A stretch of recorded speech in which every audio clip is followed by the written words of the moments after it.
बिटिया के शगुनता हो गई। अब दामाद के बारी। बताइए दामाद जी, मिस्टर जयसिंह, कितना शगुन चाहिए आपके? बस जी, ज्यादा ना।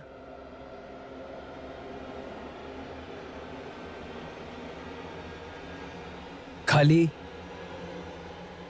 11 लाख।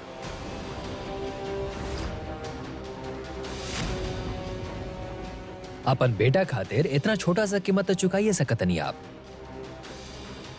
और वैसे भी अगर ये बात बाहर आ गई कि आप हमार ससुर के सर पर ना, जैसे ये बात बाहर ना आई,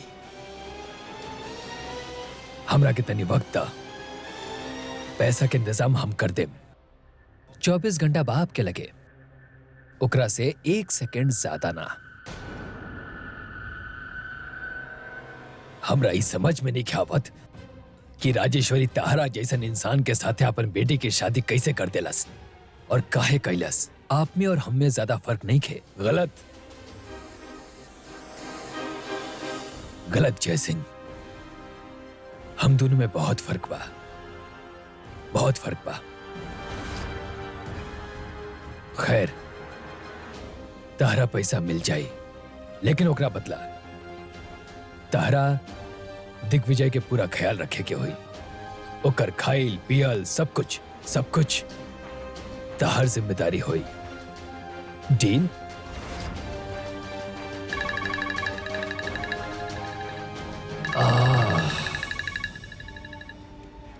ये रानी बार बार दिग्विजय के फोन पे फोन काहे कर दिया?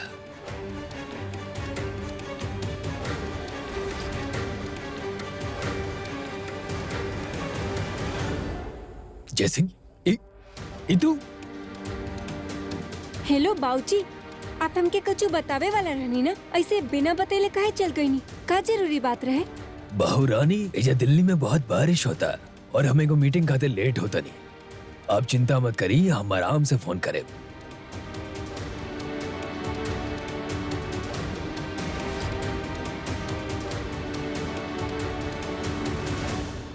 इतू वो कहा ना, राजा रजवाड़ा के खानदान से बानी, तो घर वाला लोग का वो पर्दा पर एक्टिंग करे ना दिलस, तो ऐसे ही अपन खुजली मिटा लेनी।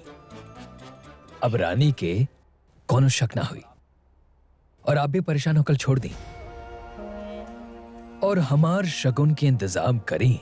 शगुन शगुन शगुन, तारा खाली अपन शगुन के पड़ल बा। रानी के लगे हमार लॉकेट बा, ओकरा बारे में सोचा। का हो लॉकेट में? हमार तस्वीर।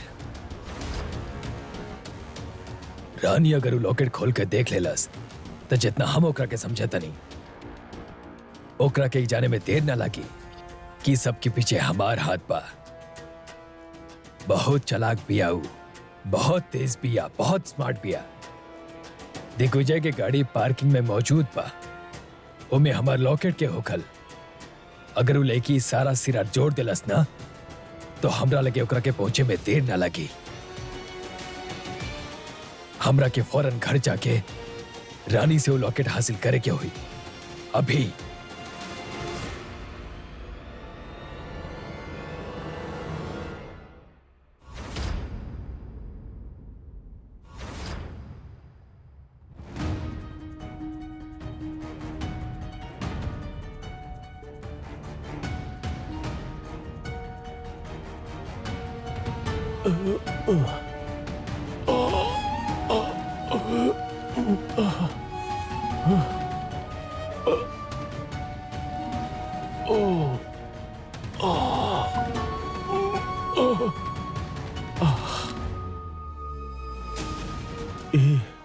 ये कौन सा जगह बा?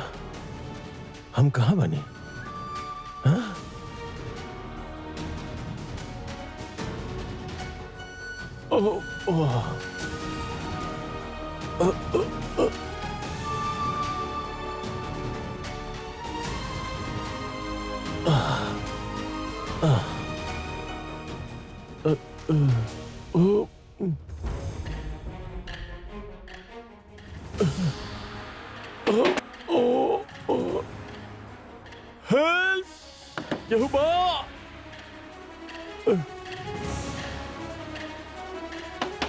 केहू बा?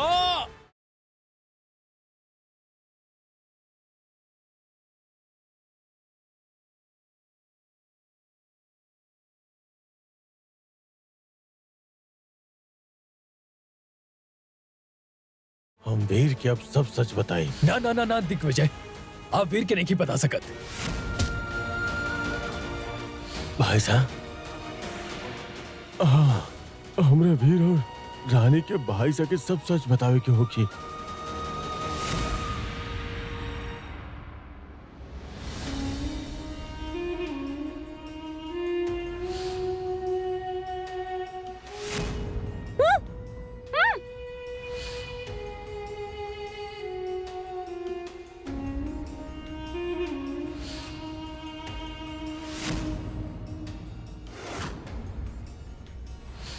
ई लॉकेट बाबूजी के गाड़ी में का करत रहे? कहीं ई लॉकेट के वो आदमी से कोनो कनेक्शन तो नहीं जे ई सारा कांड कर रहा?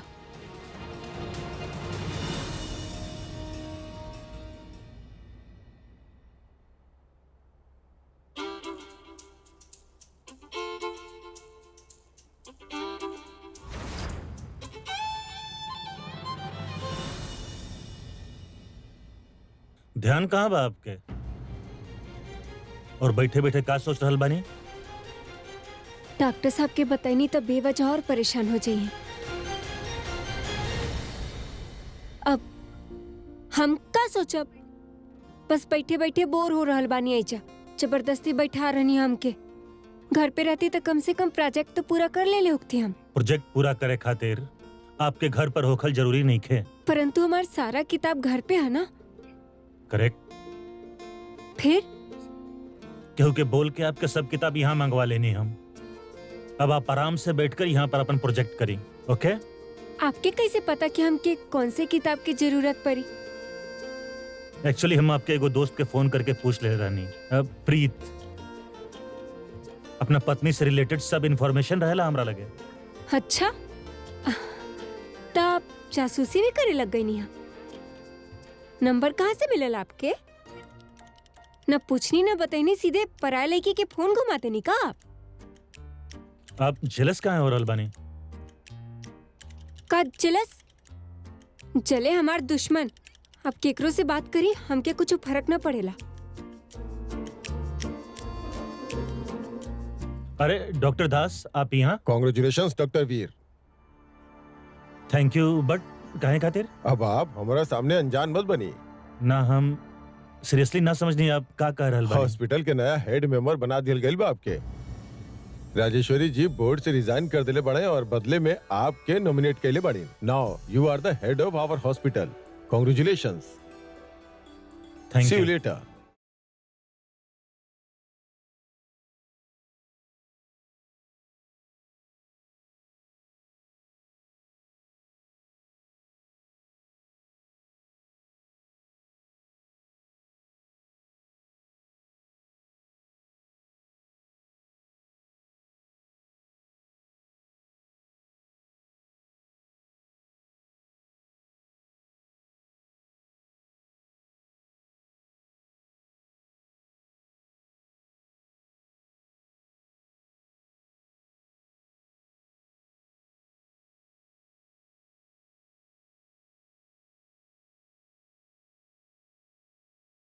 वीर बेटा, हमरा पता रहे तू जरूर आई पा। का जरूरत रहे रानी सा?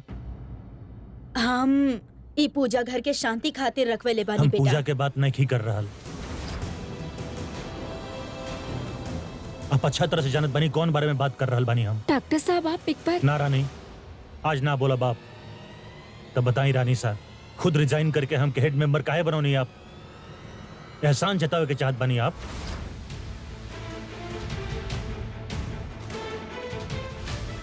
ना हमार बेटा, प्यार खरीदे के चाहत बानी या कोनो नया पैतरा बाप के? अगर आपके लागत बाई सब कुछ करके सब ठीक कर दे बाप, तो ये आपके गलत फहमी बरानी सा। वीर, आप गलत समझ रहल बानी। पूजा के समय बा, शांत हो जाई। हमके पूजा के हिस्सा नहीं खे बने के। आखिरी बार कह रहल बानी रानी साहब, ये सब तमाशा कल बंद करिए आप। कुछ हासिल नहीं किया होके वाला ऐसे।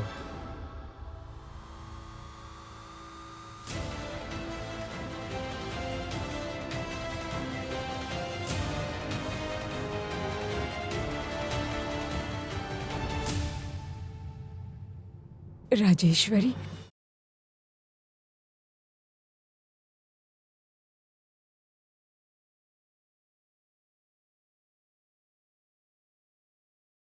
घर के हालात बिगड़त ही जा रहा है। हमके जल्द से जल्द पता लगावे क्योंकि कि आखिर ई लॉकेट हा के कर। एक बार उस शख्स सामने आ गई तो डॉक्टर साहब की रानी साहब पे फिर से भरोसा लौट आई।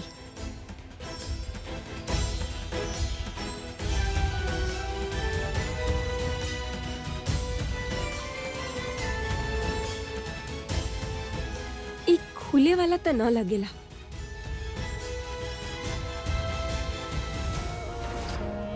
रानी के पता तो ना चले कि चाहे कि वो लॉकेट में हमार तस्वीर बा, लेकिन अगर गलती से भी ओकरा से वो लॉकेट अगर खुल गई तो हमार पूरा प्लान तबाह हो जाई। I'll be finished.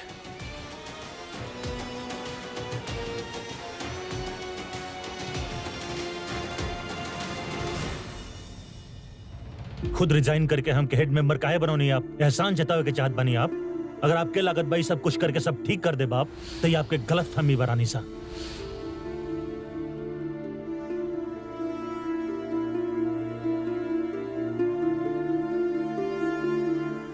राजेश्वरी, काहे इतना नफरत करेला वो हमरा से राजमाता? काहे हमार एक गलती के इतना बड़ा सजा? और आखिर कब तक? काम इतना बुरा बानी? बिल्कुल ना राजेश्वरी।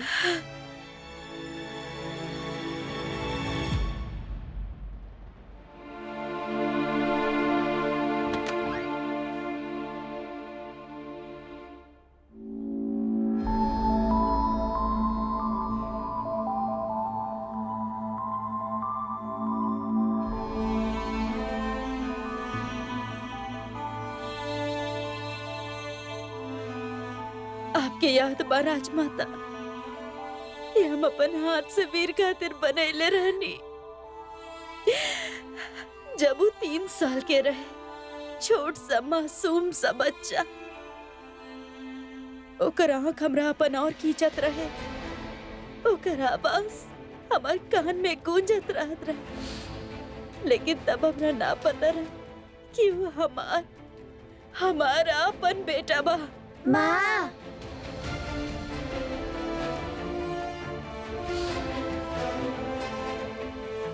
राजमाता, आपके ई ड्रेस याद बा? ओकर 5th बर्थडे पे हम ओकरा गिफ्ट देले रहनी और ई ओकर फेवरेट टॉय। कितना खुश पहल रहे हमार बच्चा ये पहन, कितना खुश कि हम ओकरा लेके आयल रहनी। और ई ट्रॉफी अपन स्कूल से जीत के लेके आयल रहे। सीधा हमरा पास आयल, हम पता न कौन बात पर गुस्सा रहनी। ओकरा गले लगावे के बजाय हम ई ट्रॉफी फेंक देले रहनी। देखिए हमके स्कूल से का मिलल बा, ट्रॉफी।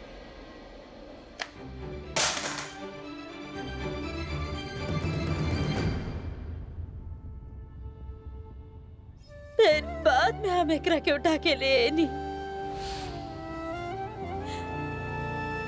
एक रिश्ता सा जुड़ गए रहे वीर के साथ, लेकिन एक गलत फहमी सब कुछ बर्बाद कर देलस। जब हमरा पता चलल कि वो दिग्विजय के नाजायज औलाद बा, तो ना चाहते भी हम ओकरा से नफरत करे लगनी। का करती? पहले रणविजय हमरा छोड़ के चल गए और फिर दिग्विजय।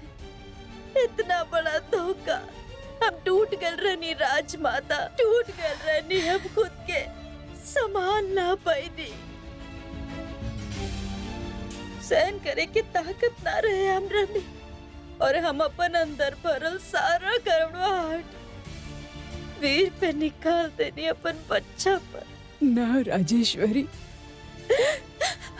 हम गलत रहनी राजमाता, लेकिन हम इतना बुरा भी ना पानी जितना बुरा हमार बेटा अभी समझेला।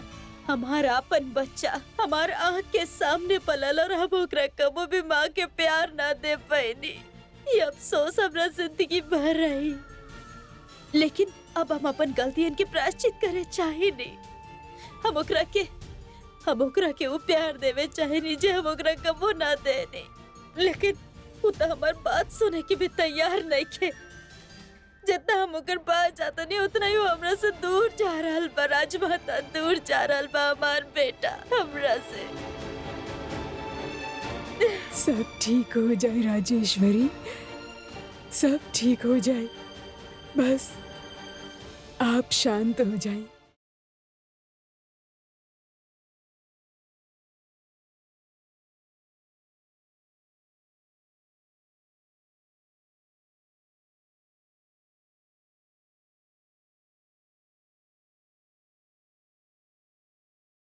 जयसिंह, तू यही जा खड़ा रहा और नजर रखा, केहू आए तो आवाज दिया। हम लॉकेट लेके आवता नहीं।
अरे का भइल आपके?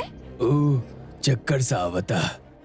हम सुबह गोली ना खाले रहने ना, शायद यही से इजा ढूंढे चले नहीं। अब आप बताइए ना कि कौन से दवा हम ले आवतानी आपके खातिर। रानी बेटा वीर से पूछी, उनका पता बा कौन सा दवा बा। हाँ एक मिनट, अब आराम से बैठिए जा। जल्दी ले आइया।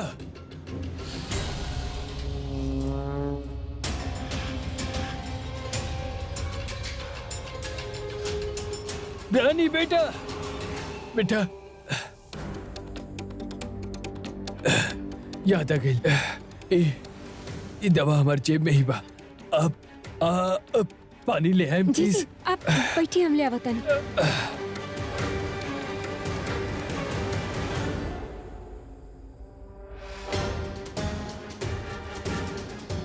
थैंक यू बेटा।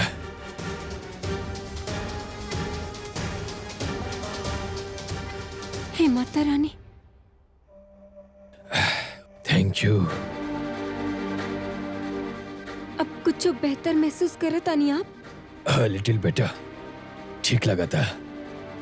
हम एक बार डॉक्टर साहब की बुला लाई का? ना ना ना बेटा, हम ठीक महसूस करत नहीं। उनकरा की तकलीफ मत दा। अभी हम अपन कमरा में जाके आराम करें ना, तो ठीक हो जाए। ठीक है, हम आपके छोड़ दे वतन ना में। ना, हम चल जाएं बेटा। थैंक यू वेरी मच, थैंक यू। ये बार तो हम बच गए नहीं। अगला बार अगर फिर कुछ ऐसा भइल तो ये रानी के हमरा पे शक हो जाई। वो लॉकेट बहुत संभाल के ढूंढे के हुई, हमरा बहुत संभाल के।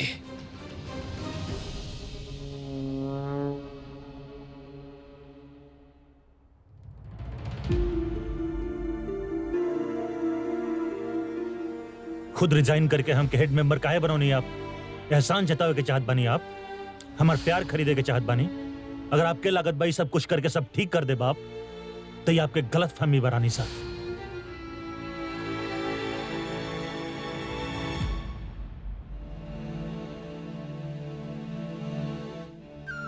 रानी सा के हम ये हालत में नहीं देख सके नहीं माता रानी। हमके डॉक्टर साहब से बात करे के ही होगी।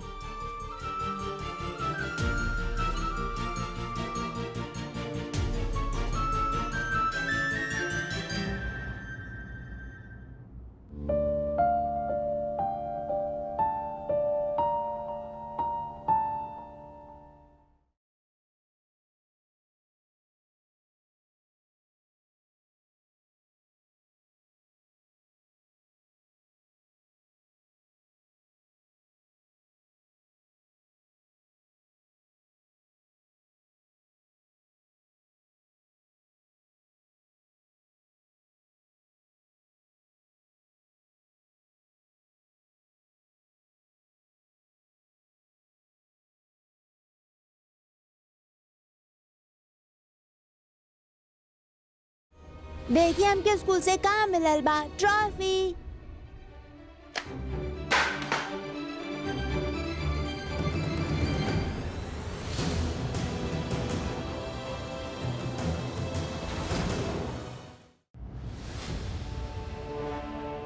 इस सामान कहां से मिलल आपके रानी? ये सब चीज ही इस बात की प्रतीक है कि रानी साहब से बहुत प्रेम करे नहीं डॉक्टर साहब। अगर ऐसा ना होगा तो फिर इतना साल तक ये सब संभाल के काहे रखती हूँ? कौन तो वजह होगी? नहीं की जानत हम कि वो ये सब काहे संभाल के रखले बड़ी, और ना ही जाने के दिलचस्पी बा हमके।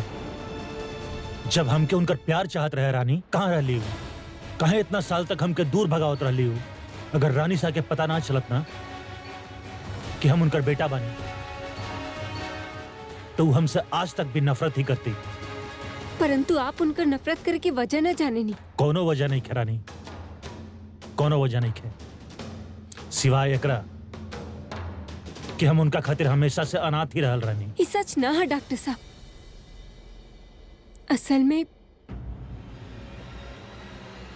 असल में रानी सा के हमेशा से लगत रहे कि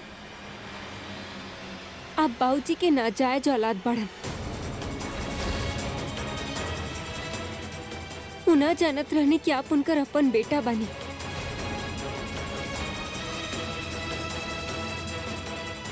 ले जाइए एकरा यहाँ से। ए बार अगर हमारा हाथ उठ जाई तो हम खुद के रोक ना पाई। रिलैक्स, हम आराम से बैठकर बात करते हैं ना। का बात करब दिग्विजय?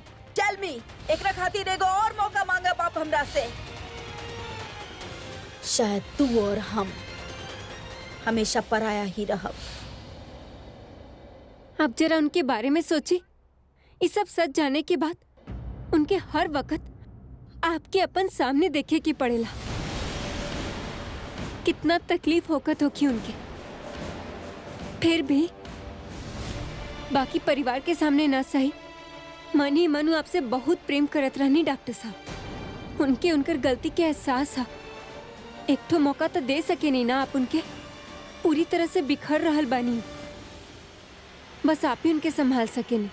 आपके पूजा में शामिल होके के ही होके। ये पूजा सिर्फ और सिर्फ आपके खातिर ही रख ले बानी हूँ।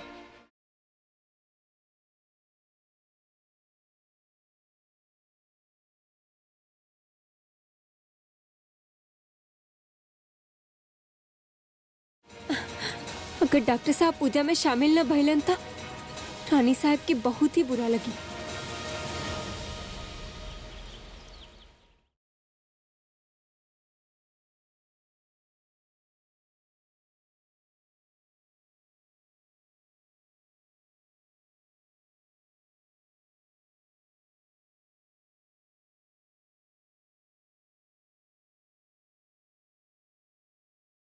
हमके पूजा के हिस्सा नहीं खे बने के। आखिरी बार कह रहल बानी रानी सा, ये सब तमाशा कल बंद करिए आप। कुछ नहीं हासिल होखे वाला ऐसे। आवा वीर बेटा, माफ कर दा अपन माँ के। जय सिंह, तारा से हम कॉले रनी ओजा खड़ा रहा और नजर रखा, और तू जाना तेरा हम कैसे जान बचा के आइल बनी। हम क्या करती? उरानी ब्लड ट्रेन के स्पीड से अंदर घुस गईलस। आवाज लगाई थी तो सबसे पहला हम फंसती। हम बहुत घबरा गए रानी ताऊ जी। Shut up. यही से निकल गए नहीं हो जैसे।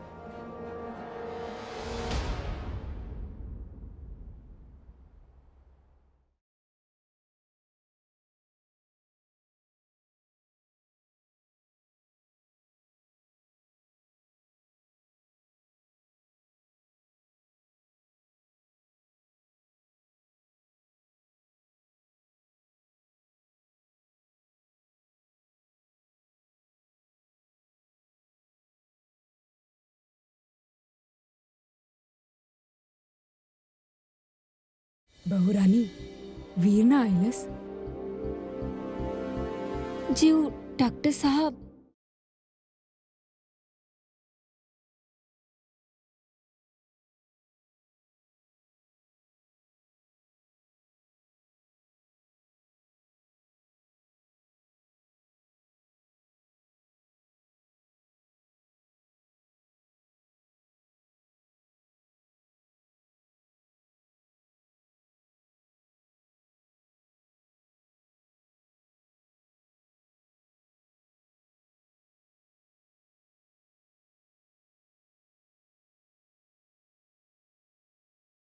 थैंक यू सो मच बेटा, अपन माँ के मान रखे खातिर।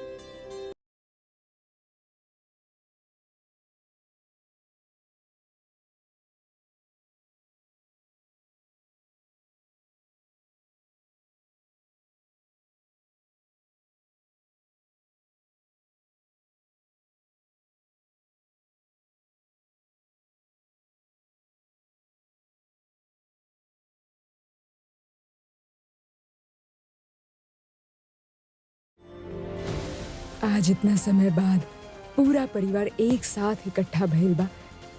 काश दिग्विजय भी एहिजा होखत ते कितना अच्छा लागत। दिग्विजय भी एजा होतन अगर वो हमार बात मान ले होतन। खैर कोनो बात नहीं खे। हमरा के बस वीर के एजा से लेके जल्दी निकले के होई, वरना जरूर हम पकड़ल जाएम।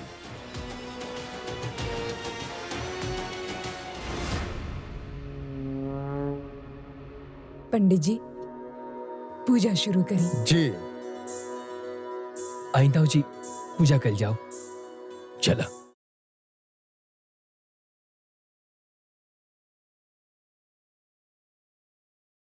विघ्नेश्वराय वरदाय सुरप्रियाय लंबोदराय सकलाय जगद्धिताय नागाननाय श्रुतियज्ञ विभूषिताय गौरी सुताय गणनाथ नमो नमस्ते। अब ग्रह शांति खातिर हवन विधि शुरू कर जाता। ओम श्री अग्नेय नमः स्वाहा। ओम श्री इंद्राय नमः स्वाहा। ओम श्री गणपतये नमः स्वाहा।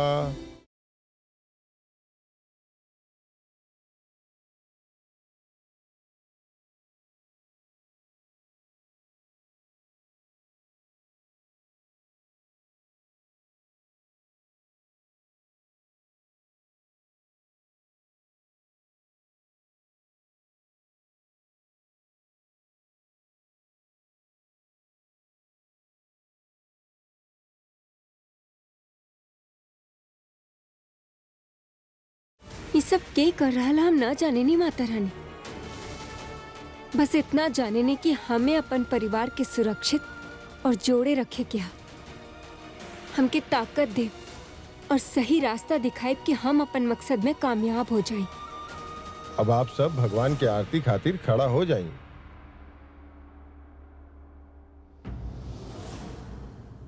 बहुरानी वीर आरती आप दोनों शुरू करी।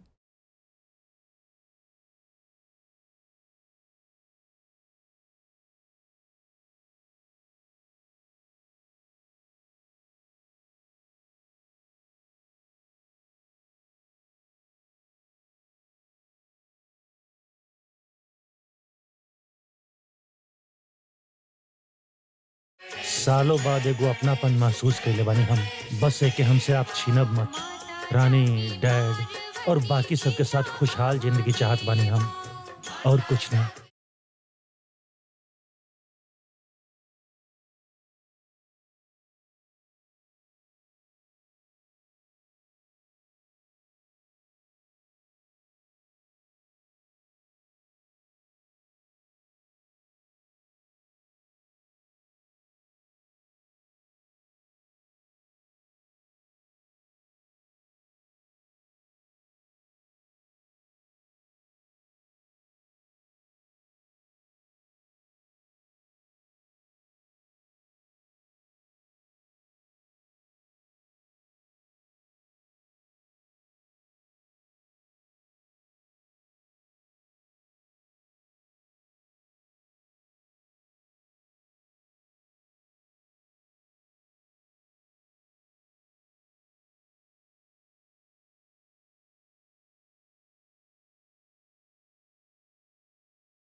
वीर पहला कदम तो हमरा तरफ बढ़े ले बा, बस अब ओकर बाद डगमगाए ना।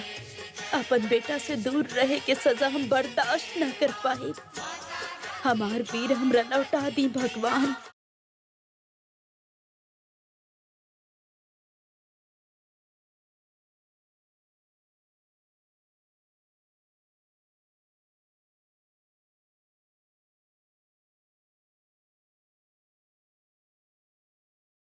पकड़ी मारी मासा मॉम आराम से सोफा पर बिठाओ जाए। आई आई आराम से। मॉम ऐसा, बैठी बैठी। रानी सा कबिल ऐसे अचानक से चक्कर कहाँ आए आपके? कुछ खाई नहीं आप सवेरे से? एक सेकंड, बीपी मशीन ले आई हमारे जल्दी से। ना ना, ओकर कोनो जरूरत नहीं के वीर। रानी सा हम ठीक बानी। कहाँ ठीक बनी आप? साफ साफ बता दी ना कि 5 दिन से आप अपन बीपी के दवाई ना ले ले बनी। व्हाट? कुछ न थोड़ा सा चक्कर बा राजमाता। लेकिन आप दवाई काहे नहीं खिलेत रानी सा? अगर कुछ सीरियस हो जाए तो आप कहता आई मीन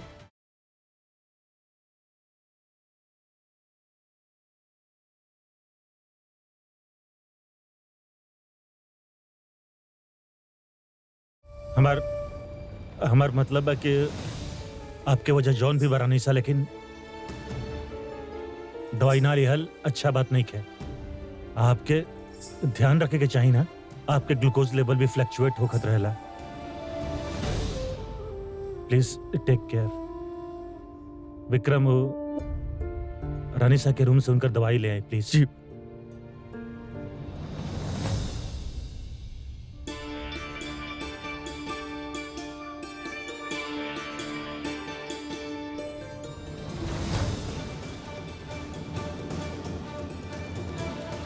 चॉकलेट। कहाँ है? अरे हम जब बेहोश हो गए रहनी तो हमके भी तो चॉकलेट खिले ले रहनी, भूल गई नी का? उनके भी दे दी। अरे लिही दी ना।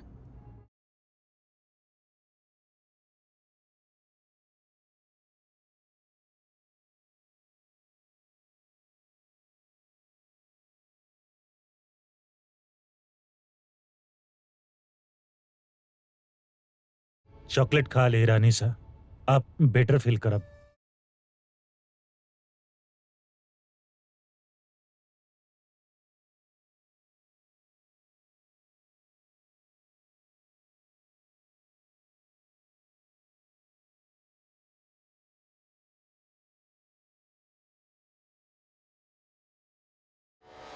राजमाता जी, हमके लगेला रानी सा के अपन डॉक्टर ही बदल देवे के चाहिए। कहा कि सही से ध्यान ही ना रख पा रहल बानी, इलाज भी ना कर पा रहल बानी, तो ये सही रही ना? ऐसा काहे कह रहल बानी आप? वीर से बेहतर डॉक्टर राजेश्वरी खातिर और केहू हो ही ना सकेला।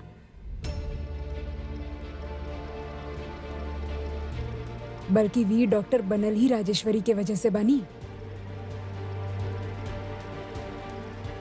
तब फिर अपना पहला पेशेंट के वो छोड़ कैसे सकेले? हाँ, कब बोल रहल बानी आप? सच्ची? पता बा आपके, एक बार हमनी सब छुट्टी मनावे पहाड़ में गए रहनी। ठंड के वजह से राजेश्वरी के तबीयत खराब हो गई, तो ना कुछ खाइत रहली ना पियत रहली। दिन रात वीर राजेश्वरी के सेवा कैले रहले।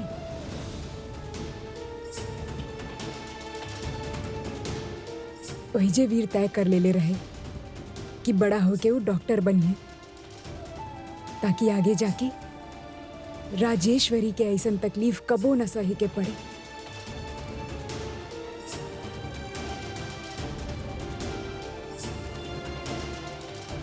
हम बड़ा हो के बहुत बड़ा डॉक्टर बना, ताकि रानी सा कबो बीमार ना हो पाए। ब्रो, दवाई। हाँ।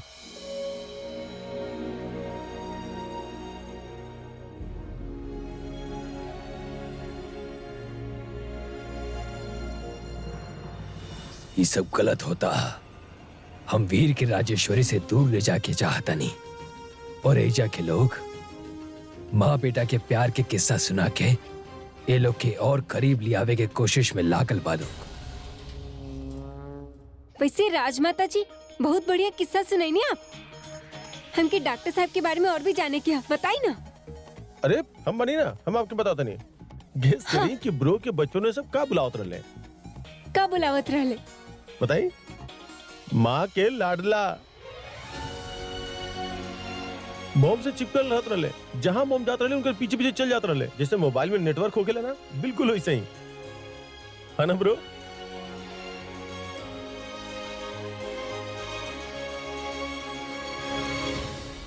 बेटा सबके प्रसाद बांट दी।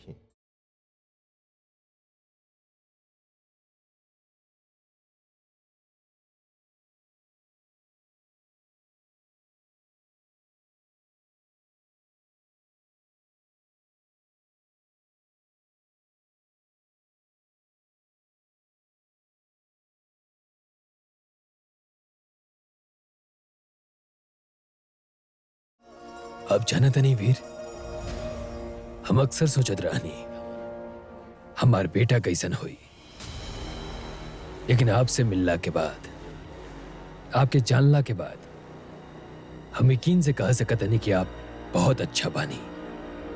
हमरा गर्व बाप पर, आपके बहुत बड़ा दिल देले बा ऊपर वाला। जी बेटा, रानी आपके धर्म पत्नी बाड़ी वीर, ओकरा साथे जौन भइल वो सब जलना के बावजूद ओकरा के इतना आसानी से भुला के राजेश्वरी के माफ कर देला। रानी पर कांच बरसाइल गई, वो बेचारी के आग से जलाए के मारे के कोशिश कई गई, और तो और कॉलेज में जौन ओकरा साथे भइल वो सोच के हमार दिल दहल जाला। लेकिन आप सब कुछ भुला के आप एगो नया शुरुआत करे के कोशिश करत नहीं। बेटा जो ना आपके लिए बानी ना, वो बहुत कम लोग कर सकता, हम तो हर किस नहीं कर सकत।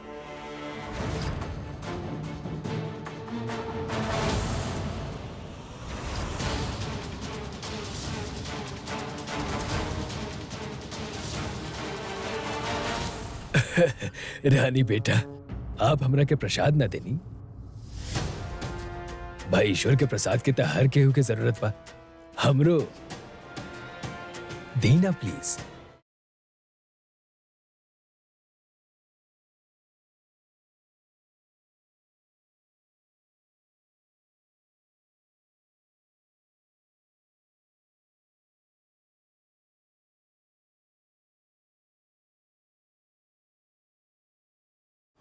पापा जी जे कहने उसे डॉक्टर साहब के गुस्सा तो और बढ़ गई। न जाने हमके कहीं सब सुन के कुछ ठीक न लग रहा। हे माता रानी, मदद करी हमार।